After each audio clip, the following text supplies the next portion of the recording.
Caregivers, have you ever felt like nothing is going right? Well, cheer up and welcome to Dave, the Caregiver's Caregiver radio program on Health Star Worldwide, where you'll learn how to avoid that dreaded thing called caregiver burnout and how to survive the grieving process.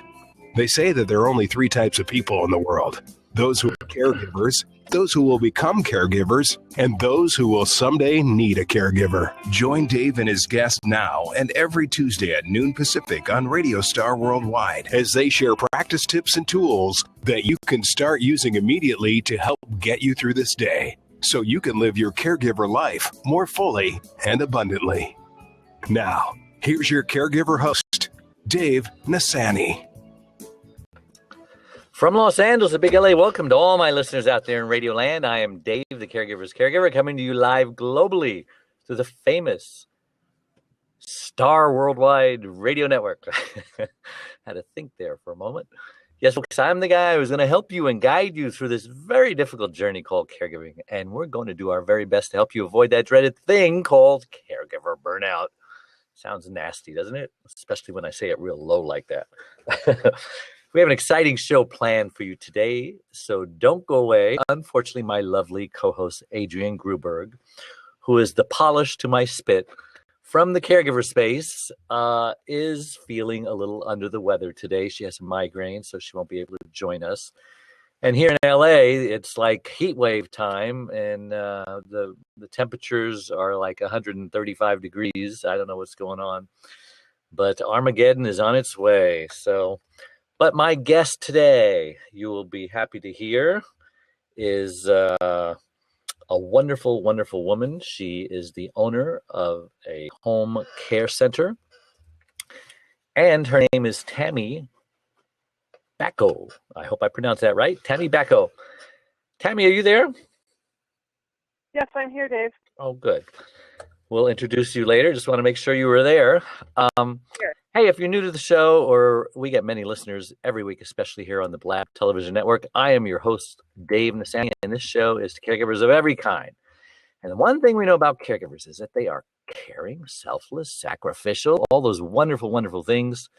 Oh, yeah, they got this bad habit that they're very prone to burnout because they tend to put everyone else's needs above their own. Sound familiar?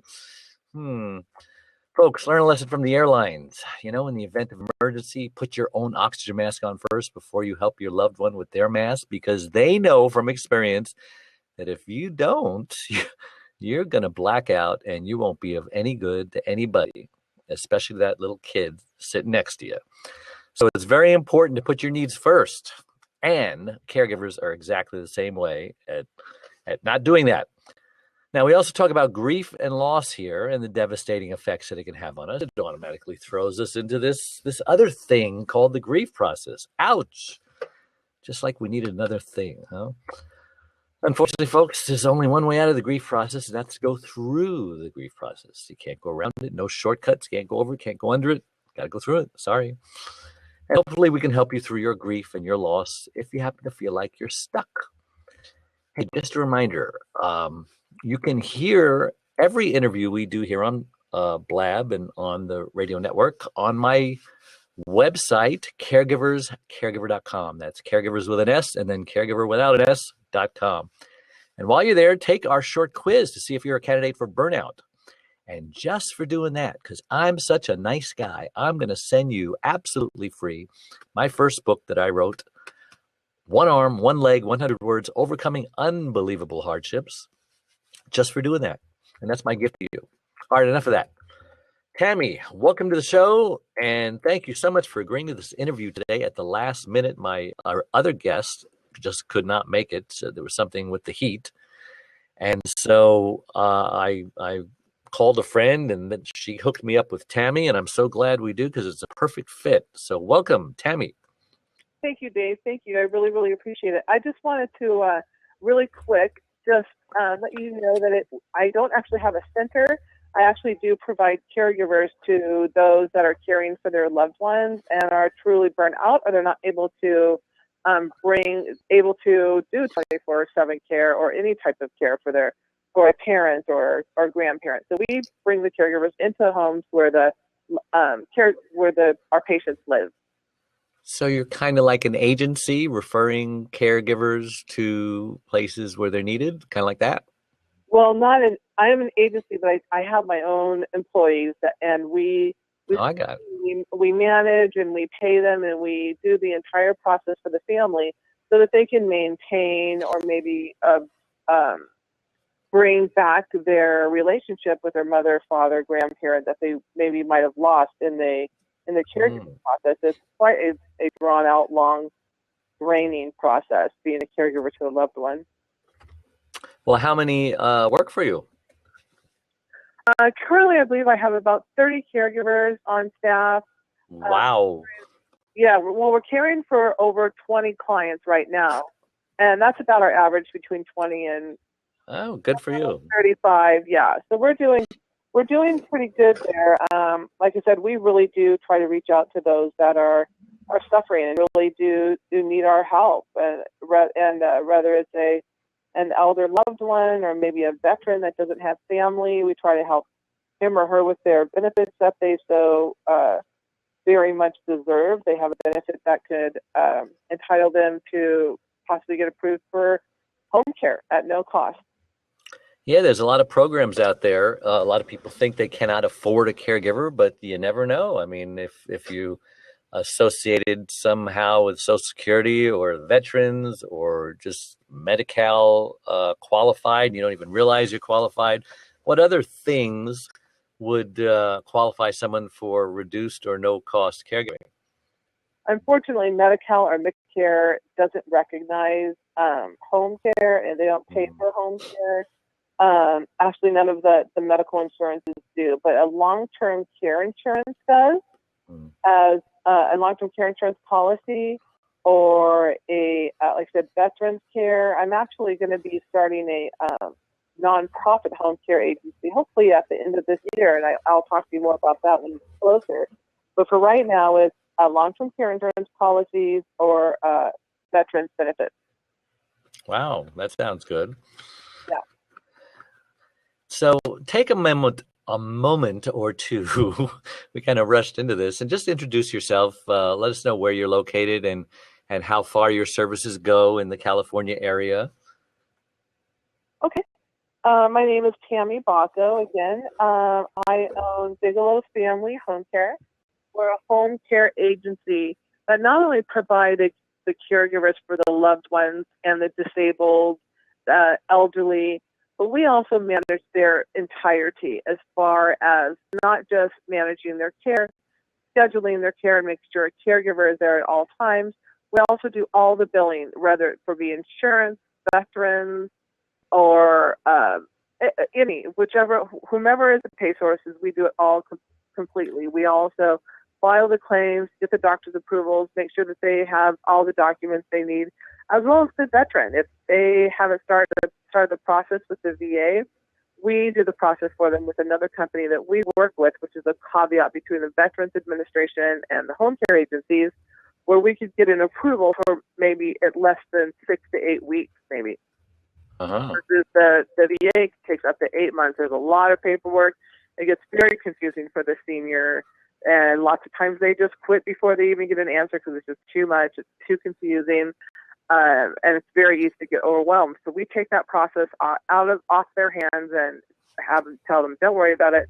We'll get you approved. We'll let you know what documents you need, and we assist them in any and every way that we can so that they may receive the benefits that they deserve and should be able to have. So we help with that, as well as long-term care insurance. All we need is the policy. We contact the insurance company on their behalf.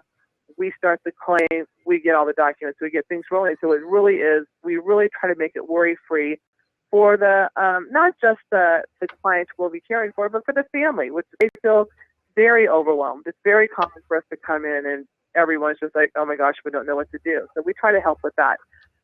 We're LA. We serve LA County. Most of LA County. We're trying to stay away from LA because it's very versed out there. There's a lot of agencies, but we do most of LA County, Ventura County, and parts of Kern County. Wow. So how do people generally get a hold of you? And are they first-time caregivers usually? You mean people are looking for a job, or you mean people looking for a caregiver? The latter. Okay. Well, there's a few ways. I have doctors that work with us and that refer, hospitals that are familiar with us that refer. We're on Facebook and the regular type of advertising, but like I said, we do a lot of not just word of mouth, but get to our doctors, the senior doctors, the geriatrists, and hospitals, skilled nursing facilities, the rehabs, so that when there is that need, we try to be on their forefront so that they can refer us and we can help the families as soon as possible. Cool. So you've got a good relationship with doctors, hospitals, et cetera, and they just refer you.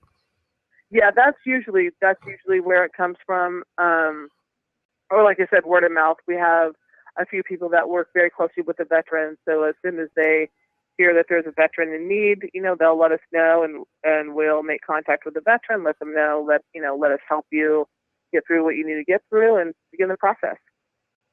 Awesome. Yeah, we can do lots of times in hospitals or skilled nursing facilities. They're so overworked. There's a lot of patients and not as many employees. So we can also do the one-on-one care right in their hospital or their skilled nursing facility room, where we're not able to actually provide the care because that's against their policies. But we are able to make sure that they get their food. They make, if there's incontinent needs and they need a change or a cleaning, we make sure that they don't sit in it. They're right away cared for and maintained in a lifestyle which they should be getting. So we just make sure that they get the care that they need. We're kind of their voice when they're in the hospitals. Lots of long-term care insurance holders are able to do that because that's something that is approved. So we do that. Then the caregiver and the patient start getting comfortable with each other. They start building a relationship before they even go home. And then once they go home, we just travel with them home and continue the caregiving there. Well, you sound like you're a very caring and compassionate person. How did this all start? I mean, what got you into this thing? What's funny, Dave, is it was such an accident. I call it definitely it was led by God, I believe, because it was just such a fluke. Oh. I had a back surgery, and I had no desire to go back into the accounts payables, receivables that I was into. So I looked in the paper for a job in a career. How was I going to do this? I didn't want to go back to school. And I went to a retirement community in Woodland Hills. I loved it. So I kind of climbed up the ladder, so to speak. I've worked for hospice for a while. I worked for a management in a home care company in the San Gabriel Valley area. And once I got, the operational side and was able to really feel comfortable, I moved forward and had started a business of my own. And I've been in the business for just about 6 years now. I've had my own business. Was it pretty scary? It was kind of scary, but not too much because I figured I could always go back to what I was doing. It's not like I closed any doors or burnt any bridges. So if things didn't go well with my business, then I would just go back to what I was doing. But so far, it's been wonderful. I love the freedom that I'm able to have, Dave, with how I bend rules because I can. If I'm able to lower my rate a little bit to help someone get the care that they really need, then that's what I do. I've given a few days if people have a hard time not, paying for what they really need. I'm just able to be flexible because I'm the top of the chain, so to speak. So I love having my own company. It's wonderful. Wow. Well, good for you. I'm curious. I have a long-term care policy because I'm smart and I had a smart insurance agent, but I was under the assumption that the vast majority of people were not smart enough or whatever, or could afford it, or didn't think of it or didn't know about it to get their long-term care policies, when they were in their maybe 40s, when it was affordable, or even 50s. How many people do you find actually do have that approach you long-term care policies? Sadly, there aren't a lot. Truly, Dave. I wish there were more. And like I said, I'm an advocate, big time, of long-term care insurance. I don't work for any type of agency. I have a few I refer to that I've worked with. But if you are in your 50s and you don't have it, you really, really need to look into it. Like, I don't want to get into numbers, but I'm telling you, the average family cannot afford home care. So whether it's for yourself or if you're trying to help your family, it's expensive. It's more than most mortgages if you're going to get anything more than maybe 15, 20 hours a week. So it is really, really, really important to have and look into that long-term care insurance. Before any disease or before any ailment comes on, look into it. And if it's affordable at all or it can work into your budget, it really is a very wise thing to have. Well, I got mine when I was 49. I was shocked to see how cheap it was. It's $110 a month. It's never gone up. I'm still paying $110 a month. And if anything happens to me, they will actually pay up to $400 a day in a facility. As you know, you do the math, that's like $12,000 a month, right? That's a really good place. That's like Malibu overlooking the ocean, which is where I want to be. Because most facilities can run $3,000, $4,000, $5,000 a month. And for $110 a month, I can get a place, if I have to, $12,000 a month. So, I don't want to be a burden to my family. So I got that through State Farm. So I would encourage everybody to call your agent, whoever they are, and ask about it. And, if you're still in your 50s, I think it can still be affordable. And you have the home care benefit as well, right? With those daily and weekly benefit amounts? I believe so, yeah. Yeah. Yeah, that's what usually the long-term care insurance is it's utilized quite. It's a good thing to have the home care benefit, which, like I said, I haven't seen a long-term care policy where the home care benefit isn't there, and it is wonderful. It's a great thing. And most people, if you ask them whether they're 50 or 80, if you could stay home and go through your end of life and finish your life there at home, would you rather do that, or would you like to possibly move to wherever? They're going to want to stay home. That's where they're comfortable. That's where they have their family. That's where they'd like to be. That's where they get that one-on-one care, and it's awesome. If you can swing that with a policy, that's the thing to do for sure. That's a very good investment day for sure. Yeah, and if for some reason you can't go home, then go to Malibu, overlooking the ocean, distorted, Johnny Carson's house. Oh, wait, he's dead. Well, listen, we're going to take a break. Don't go away. We will be right back, and we'll see you soon. Being a caregiver takes a special person with passion and compassion. But even you can become a little burned out from time to time. The Caregiver's Caregiver Radio Show was developed to help you overcome obstacles, adversity, and burnout, as well as just having a place to rest, relax, and recharge your batteries. We've all been there, and you're not alone. Now, you can take the Caregiver's Caregiver with you. Get the top 25 radio shows in convenient form that plugs right into your USB car stereo or computer. Learn the techniques, tips, and encouragement we all need to better handle the day-to-day challenges. For around $1 per show, just $29.77. Get the credit card-sized USB card to have with you anytime you need a caregiver's pick-me-up. Just go to DaveTheCaregiversCaregiver.com and order yours today. Go to DaveTheCaregiversCaregiver.com now. Consider it an investment in you, and ultimately, an investment in them. Caregivers, have you ever felt like nothing is going right? Well, cheer up and tune into Dave, the Caregiver's Caregiver radio program on Radio Star Worldwide, where you'll learn how to avoid the dreaded thing called caregiver burnout and how to survive the grieving process. With roughly 100 million caregivers in the U.S. and Canada alone, it's about 1/3 of the population.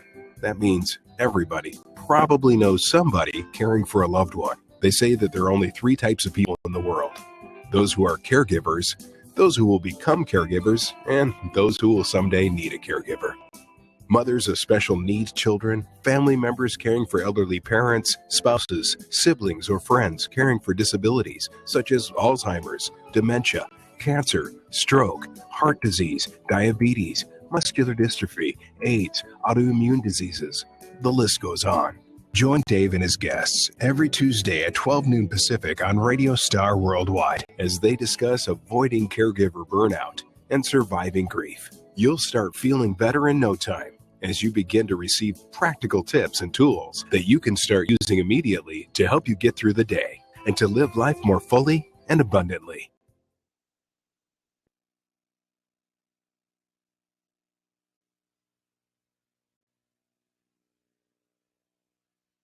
Hello? I hate when that happens. I mute myself and I forget to put it back on. And we're back with Tammy Bacco. And Sam, you can edit that part out when you do your editing.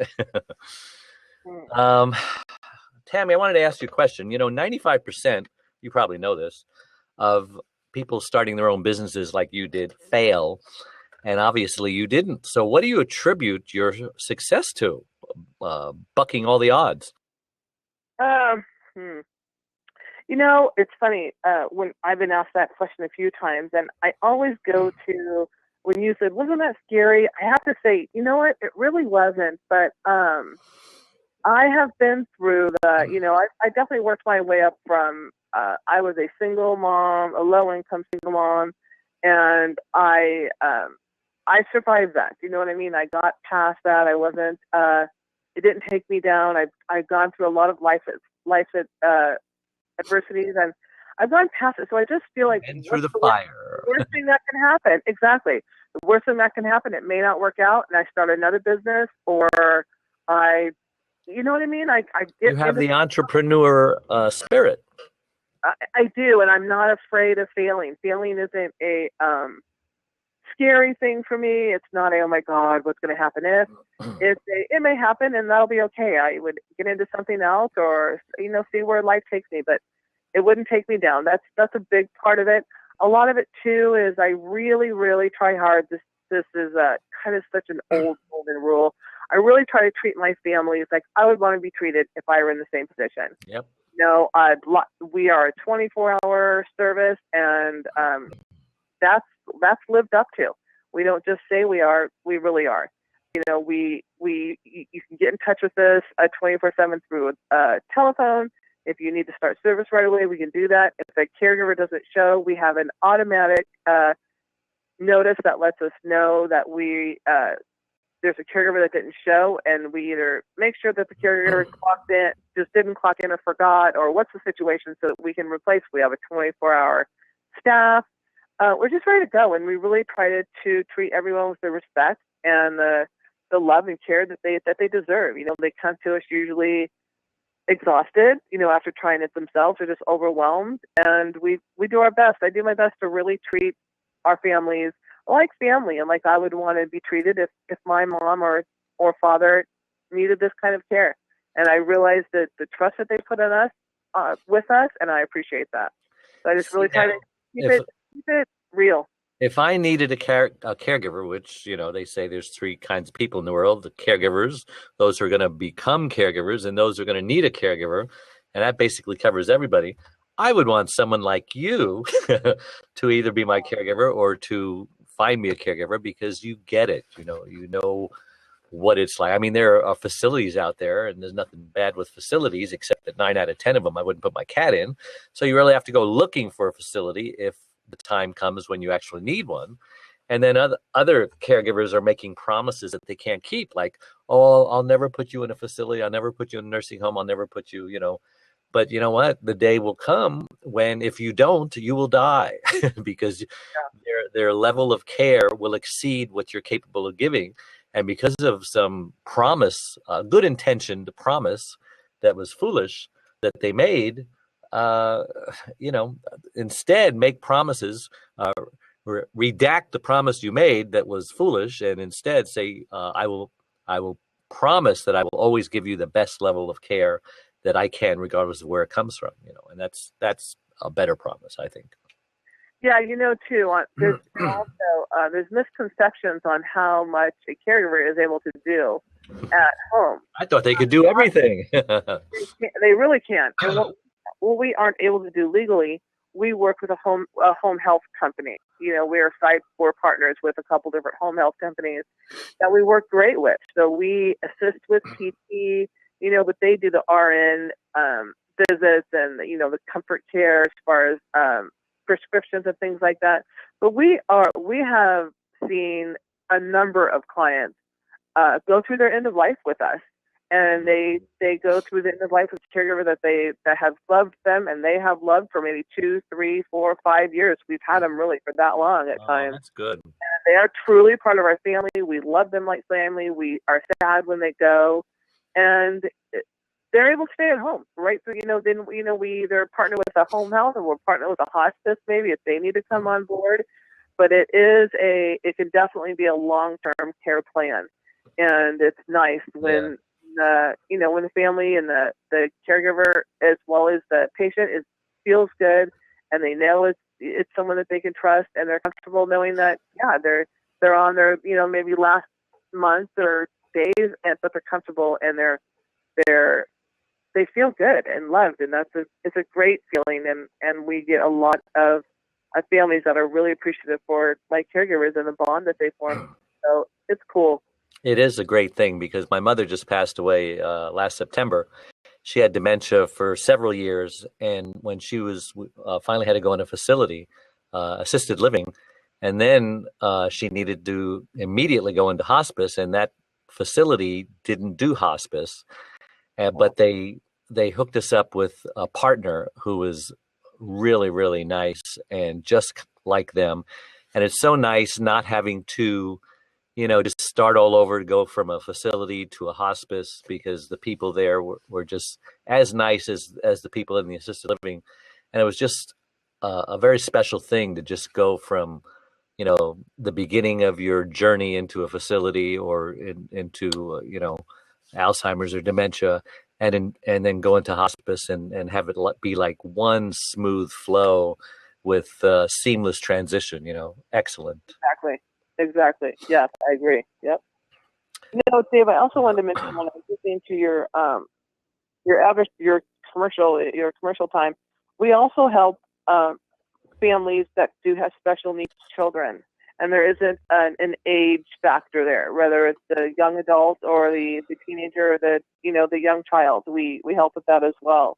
As well as we help new moms, whether it's a new mom that's coming home and dad's going back to work and she's having a hard time, or she may have other children that she also is caring for and it's just overwhelming. Maybe she needs a few weeks, maybe a month. We come in, help her out on, from 4 hours up to 24 hours. And do what needs to be done to help her get through. Maybe it's a new mommy with a difficult pregnancy, and she's bedridden, where she needs help with her family, or maybe she needs help with her care, and we're there for that as well. Well, that's good to know, and I like to just brag about my church for a moment here because you brought it up, and I was reminded. Our church, Higher Vision Church in Valencia, California, is one of the few churches that offer a special ministry to parents of special needs children. We have our own little special needs area that's like really high tech. We kind of got it from Joel Osteen's church. They came down and they kind of franchised it because it was so successful. And it started because one of the associate pastors at Joel's church, his son was autistic. And so, it's hard to find a church who can care for, while you go to church, your special needs child, and you can have the peace and confidence.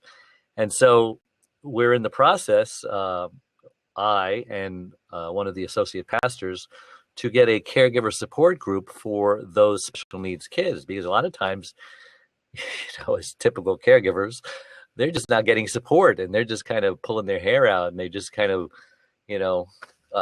they were very fortunate to find a church that would at least take care of their special needs kids while they take an hour or two to worship in church. But now, maybe during the second service, because we have 3, they can actually go to a caregiver support group that would care for their needs as well.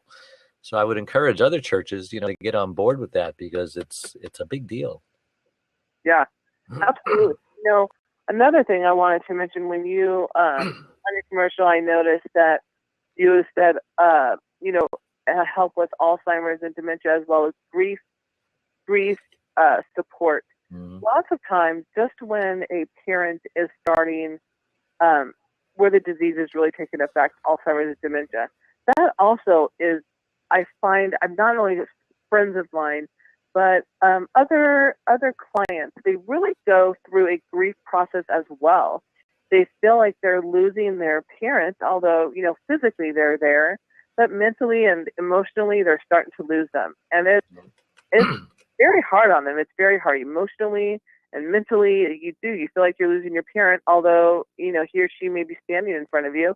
They may not recognize you anymore, maybe don't recognize your children. They don't remember you as a child. And that can be very, very difficult. And while you're trying to deal with those feelings and care for the loved one, it's just overwhelming. It just really is. And I try to really acknowledge, like, yeah, they haven't lost their parent per se. They haven't yet passed away, but they're still going through that grief and the loss and feeling guilty that they, are upset that their parents don't remember them, or they're feeling bad that, they wish they could go back in time. And it is very sad. It's a very sad disease. And I try to recognize that as they're going through grief as well. Oh, absolutely. Anytime anyone suffers loss, you're going to go through a grief process, whether your girlfriend just dumped you, or the doctor just said you have 3 weeks to live, or your wife just told you she wants a divorce, or you had a stroke and now you lost, like my wife, she lost her speech and she's paralyzed on her right side and she can't drive anymore. Now she can't live in her house that has a 2-story, upstairs, and just on and on and on. And so it's not only the loved one that goes through the grief process. All of a sudden the caregiver says, oh my gosh, what happened to my wife? Now I'm in caregiver prison, so to speak. I've lost my freedom. I've lost, I have to give up my job. We have to move. And so, both of them are going through their own grief process. And it's a tough, it was for us a couple of years. The first 2 years was a really, really tough time. And, there were a couple of times there I said, I don't know if I'm going to make it.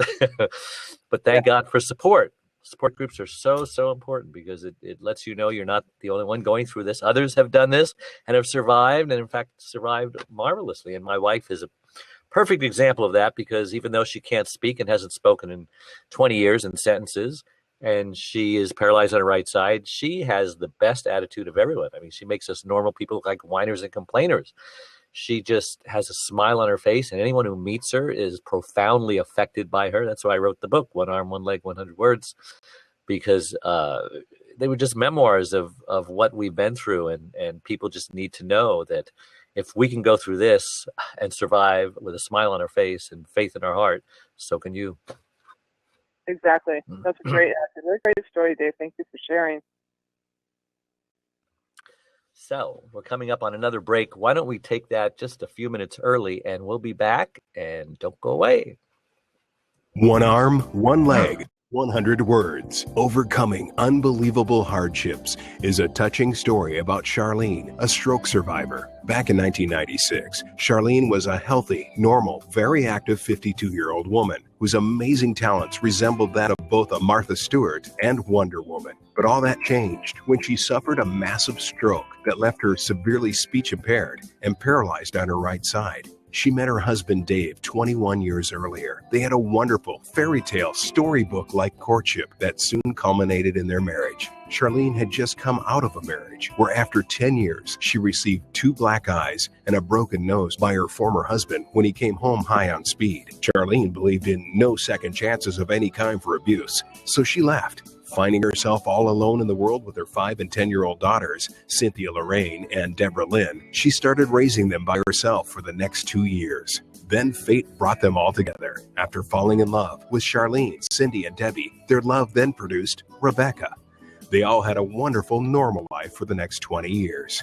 But today, things are very different for everyone. One arm, one leg, 100 words. Overcoming unbelievable hardships is the amazing story of a woman's fight to survive all that life had thrown her way. Everyone who knows Charlene is thoroughly amazed at how she lives day by day, month by month, year by year, and with a smile on her face and hope in her heart that everything is going to be okay.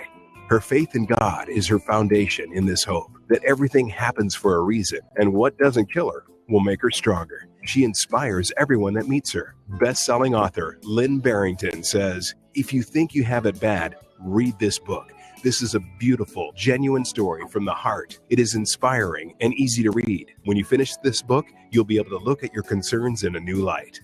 9-time Grammy and Dove Award recipient, the godfather of contemporary gospel music, Andre Crouch, says, "Charlene just won't let the promises of God go. And she has not let her circumstances get in the way of her faith. She's not just a survivor. She's more than a conqueror. As the Bible states, you will be encouraged by her testimony, regardless of what you're going through." Order your copy today from the author's website, onearm1leg100words.com. And Dave and Charlene will personally autograph your copy. Enjoy. And we're back with Tammy Bacco, owner of Bigelow Home Health Care. Did I get that right? No. The memory is the first thing to go. What is it? Yeah, you can't put. There's a lot of confusion with home health and home care. It's Bigelow Family Home Care. Home health is a component where there's skilled care involved, whether it be RN, PT, but we are non-medical home care. So we're Bigelow Family Home Care. I'm going to write that down. Bigelow Family. Okay, got it. I'm not usually this unorganized, but you're a last-minute guest. So what should we talk about during the last 15 minutes here? Gee, I don't know. We covered just about most of it. I think we should talk about how to avoid burnout. I think that's the topic of our show. What are we going to do to these guys, these caregivers, who just refuse to, take care of themselves? They refuse to put their needs first. It's always, I'm last. And so they don't get enough rest. They don't eat right. They don't get any exercise. They've isolated themselves. They've given up all the friends that they used to go to the spa with or to the movies with. I mean, tell us how devastating that is, and how you don't just decide you're going to do this. You just kind of slowly slip into it, like a boat that's adrift out at sea, and next thing you know, you look up and you're miles off course. Yeah, it's like caregivers come in so many different forms, Dave, like you said, as from mommies to caring for a parent. But you have to take time for yourself. You just have to take time for yourself. And whether it's sharing the load with, whether it be your spouse or other family members, you have to take time for yourself. If you're able to employ a caregiver, then do that. You could even we have respite services as well, where maybe they can go for the weekend once a month, and we can stay with their loved one from Friday evening to like Sunday morning or Sunday evening, however long, 1 or 2 days. We can do 4 or 5 hours, go out to dinner with your husband, but break it up. It's too much pressure on yourself. It's a no-winner. Like, Dave, if you like that example about the oxygen, if you don't take care of yourself, you're of no help to your loved one. And that also, lots of times, when when a caregiver goes to that point when they're burnt out, then they snap, or maybe their patient is starting to go or wither, and they're feeling burdened and put upon, and without realizing it, you start to get some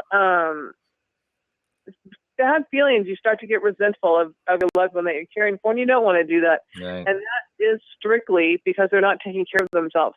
Even 2 hours, go to lunch, get a massage, and fill your tank up. We're no good with an empty tank. So again, like, you can, whether it's a family member, and if you don't have help with them, call on us. You can call on us once a week, twice a month. But have that break. Now, let me interrupt for a moment. How can a caregiver in the middle of changing diapers and, doing all this stuff, go get a massage without feeling thoroughly guilty during the hour that he's doing it? Well, that's up to them. You know what I mean? Like I'm saying, they can either burn themselves out and start having having their care start to deplenish, or they can just, if they make it a routine, their parent is used to it and gets comfortable with a caregiver. They know that, maybe they're feeling like, I'm starting to get burnt out, but in a couple of days I'm going to have my weekly outing or whatever it is. Start the process and let mom or dad know that this is what we're going to do. This is what's going to help me keep you with me. This is what's going to help me continue to care for you. And it just has to be, you can lead a horse to water kind of thing, Dave. You can't make him drink, but I'm saying from personal experience and experience with being in the industry, you have to take care of yourself, or it's a disaster waiting to happen, and it's just something that it's necessary. Yeah, absolutely. It's just amazing to me how somebody will, just allow themselves to be isolated, get sick, and be sleep deprived, and so on. And because I speak to them all the time, and all they can do is make excuses as to why they can't. It's a mindset. People, especially who are hardwired, the extra compassionate people, the people who are so empathetic, that they think the whole world needs to be as empathetic as they are, which the whole world is not. So you're just setting yourself up for disappointment and resentment and disaster. But I forgot the point I was trying to make, which is pretty common at my age. But it'll come back to me. Don't worry about it. Oh, yeah. It's just, like I said, it's something that needs to be done. But like I said, that you can lead a horse to water definitely applies. We're not pushy. We never force ourselves onto any family. If they don't go for it right away, they will eventually, because you can't last forever on an empty tank. So, we put the resource out for them.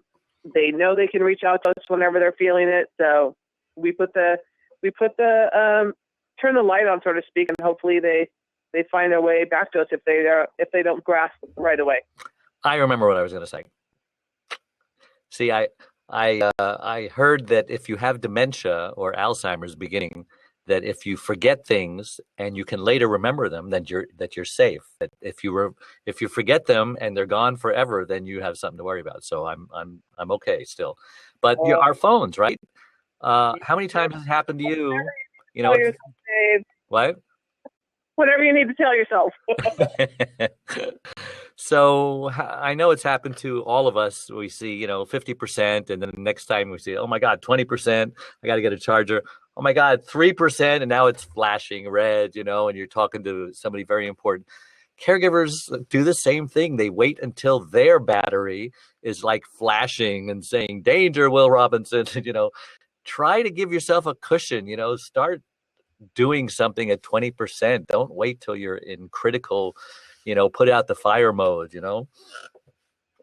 Yeah, and not only that, I also come across sons and daughters that kind of give and I don't mean this in any kind of disrespect towards either side, but lots of times they give to their loved one, the mother, father, grandfather, grandparent, a choice. Like, I was thinking of maybe going to dinner with John. Do you think that would be okay? We're thinking of maybe getting a caregiver. Is that something you would be okay with? Well, of course, no, it isn't. Thanks for asking. That's not the right way to ask. No, just like children, and not to you wouldn't do that with a child, would you? Not to minimize or try to say you're dealing with a child, but it's not a choice. This is what we're doing. I need this time, and we're going to have someone come over that's professional, or I'm not knocking friends and family too, but it has to be this is what we're doing. We're letting you know, like, we're not going to sneak out, but this is what we're doing, and this is who is going to come and take care of you and watch and make sure you're safe, and we'll be home in a few hours. And that's it. You have to make it a survival. They have to know that they're going to be okay, and we're going to start doing this more often. And it's like I said, I just had a friend of mine that, she's like, my mom's just not going for it. And I'm like, because you're giving her an option. Yeah. That's why. And I'll give you a great example too when you're done with your thought. Are you done? Okay. So here, my wife's birthday is coming up on the 23rd, and I have this herniated disc, and I'm in a lot of back pain. And I've tried everything, and so now I'm going to do the epidural again. And the only time they can give me an epidural appointment is on her birthday, which is typically a no. But I'm in so much pain, and I'm saying it's at the only time. Otherwise, I have to wait like a couple of weeks later. So I says, okay, I'll just take the heat, So I made the appointment. I tell my wife, I've got an epidural, and so she's giving me a hard time, and I'm just, so I had to put on my caregiver hat, and I say, listen, I'm in pain. I can't go another couple of weeks like this, or I'm gonna And so I know you're upset. I know.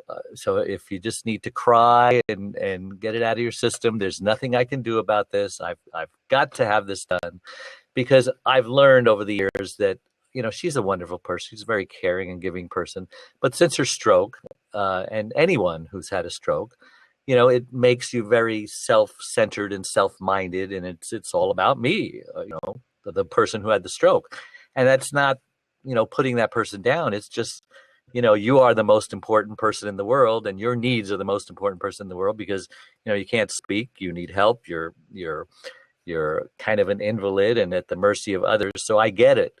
But every now and then, you've got to draw your line, because what my heart wanted to do is just, okay, I'll tolerate 2 more weeks of pain. But, after 20 years of doing this, you learn, God, that wasn't worth it. So caregivers have to be strong, and sometimes it hurts, and sometimes it's going to cause an argument, sometimes it's going to cause a fight, but if it's for you, because I gotta practice what I preach here, because I tell people this all the time, and then when it comes to me, I say, how can I expect people to do this when I won't do it? So I say, okay, I'm going to do it. I'm going to put my needs before my lovely wife. So that's a good example, isn't it? Yeah, same type of thing. You just have to. It is what it is, and it has to be done. But on another note, does your wife listen to all your shows, or no? Oh no, she does not. She's not interested because it's painful. So she's not going to hear the show.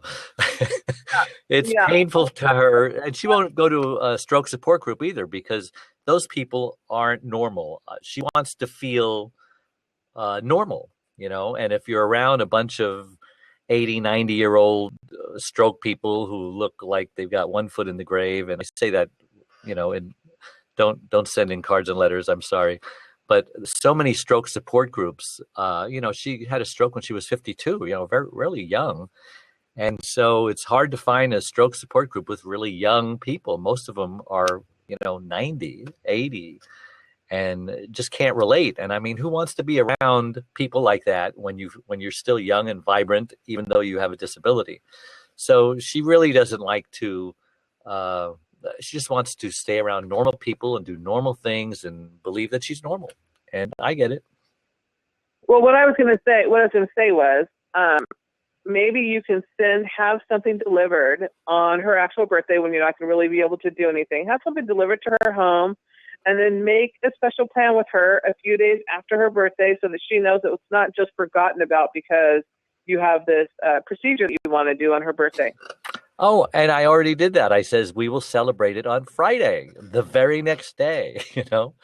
So, but some people are just so anal about, no, we have to celebrate on the day, And we have 3 grown children with children of their own and in-laws and everything. And so it took her a long time to get used to the thing that, we have to share our kids with in-laws on Christmas and Easter and Thanksgiving. And so finally she's gotten okay with, okay, we'll celebrate our Christmas dinner on December 22nd, and we'll celebrate, this on that date and this and that. You got to be flexible as we get older. I have a hard time with that one too, so I'm passionate with that feeling. And as nice as I told the story, I know there are still people out there saying, oh, he's, and so they're probably upset with me because, they're just not going to get it. Sorry. Well, I can only do what I can do. Exactly. You can only do your best. So, I don't know if we have a few minutes, but I wanted to also, if this is okay, kind of give a little bit about our caregiving hiring process. Would that be something that would be appropriate at all? We have about 2.5 minutes. Can you do it in 2.5 minutes? We should have started earlier. Go ahead. No, I can. Oh. I just want to, again, there's a lot of trust that's put in to an agency when a family decides to go that route.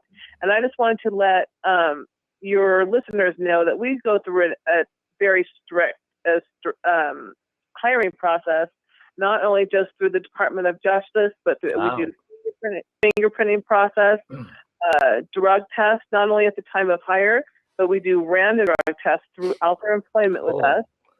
Yeah, we check all their referrals. They have to at least have 2 years of experience, one-on-one home care experience, or be a certified nursing assistant.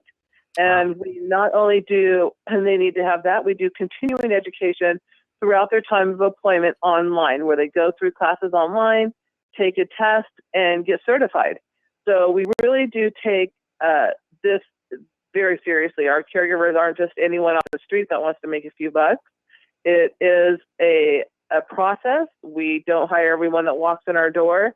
And we realize, like you said, the trust that's put into us when a family wants to hire us or work with us. So I've been blessed with awesome, fantastic caregivers. Although we do have a dishonesty bond, we have all the bonds and insurance. Although we do have a dishonesty bond, we've never had to use it.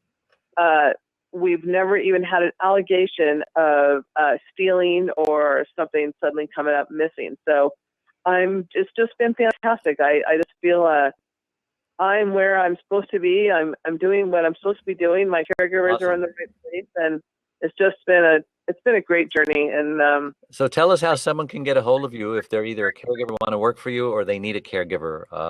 Your website or your email or something. Our website is bigelowfamilyhomecare.com. You can find out about us. You can get some more information by filling out a couple little blurbs. We'll call you directly.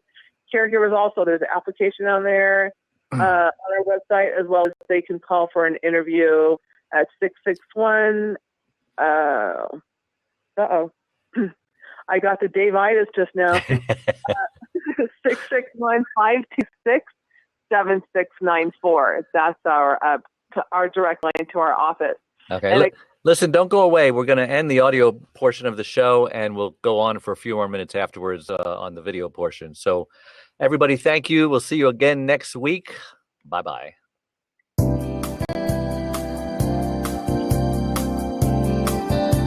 Thank you for listening to the Caregiver radio program with Dave Nasani. Join Dave every Tuesday at 12 noon Pacific. Or catch the program anytime, 24/7, right here on Radio Star Worldwide.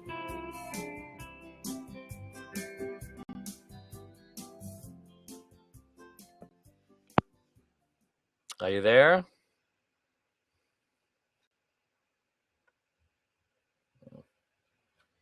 Hello? Who can hear me? Oh, I may have to call her in.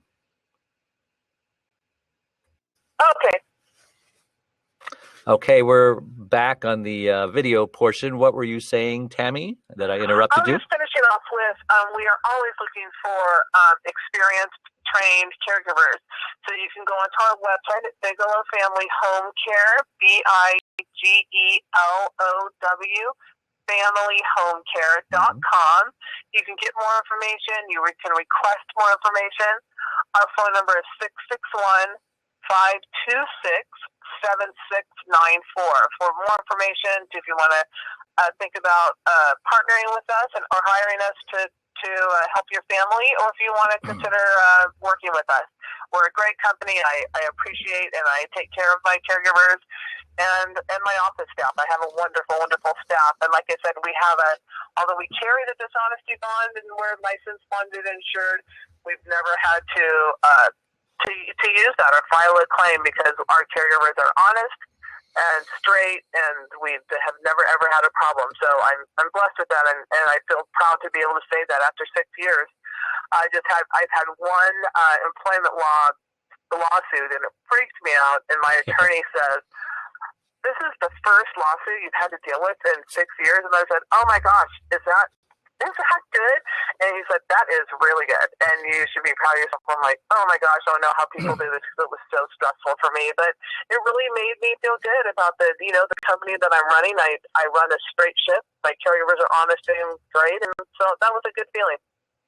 Wow, glowing reviews. Yeah, thank you. Thank you. Well, it's nice coming from an attorney, right? Yeah, absolutely. They give it to you straight. And I'll tell the audience, my co-host Adrian Gruberg was feeling ill today, so you agreed to be a stand-in when she can't make it, so that would be good. This won't be your last time on the show, and I'm excited about fantastic. that. Good. Any last words? Any last pearls of wisdom before we say goodbye? No, that's really it. Thank you so much. I do want to say, don't let the fear or lack of knowledge keep you from reaching out or calling, or you don't have to call with an intent to get a caregiver. If you just want some resources or some help, or you just have questions, please feel free. We're always ready and able to help at any cost. And if we don't have an answer, we'll advise you to someone that does. Cool. Well, gosh, next time I need a caregiver, I'm calling you. Okay, do that. Thanks again. And thank you. God bless Dave. you. I really, really do appreciate you reaching out to me today. No problems. Bye-bye. All right, talk to you soon. Bye-bye. Bye-bye.